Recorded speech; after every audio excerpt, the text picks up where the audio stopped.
Miss E. Pauline Johnson and her infamous canoe. Imagine her paddles singing through the water. Imagine all those who paddled there before her. Back when the tide still danced across the mud flats, back when the families still went down and gathered clams, there are layers of history where Stanley Park now stands. And there are layers of irony buried there too. This lost lagoon named after her poem did not become lost until after her death. When the causeway was built, the ocean blocked off, the sea life was killed so the freshwater could be stocked with trout. Does it change the way you walk through Stanley Park to remember the wildlife that was killed off or corralled to make room for the zoo? Or the way the land was restocked with superior breeds according to the park board's fancy, bringing in white swans, now only a couple remain. Their wings have been clipped to prevent their escape.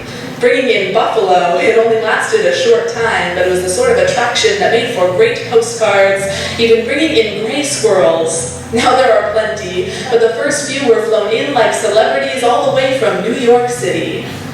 Now, among these stories, which might sound a bit frivolous, there are also stories of tenacious resistance, stories of the animals refusing to leave, coyote, heron, eagle, and more adapting to life on the fringe of the city, or the story of the beaver that found its way back after a 60-year absence in this habitat, or the story of the last cougar left in the park.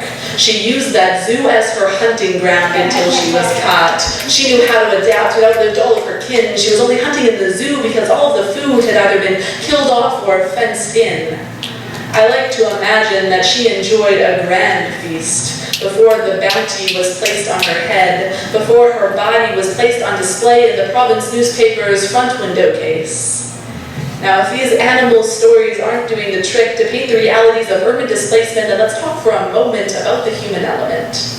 For when Governor General Lord Stanley imagined a park open for people of all colors, customs, and creeds, he encountered the small problem that people still live there.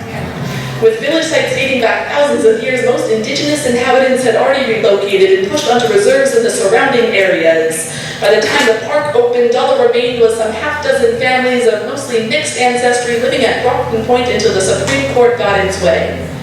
As the last of these families were finally removed, their houses were burned to the ground to help us forget, to erase every trace of indigenous inhabitants. Their houses were burned to the ground to make way for totem poles. Real people in real homes replaced by romanticized, sanitized representations, totem poles carved by some other nations.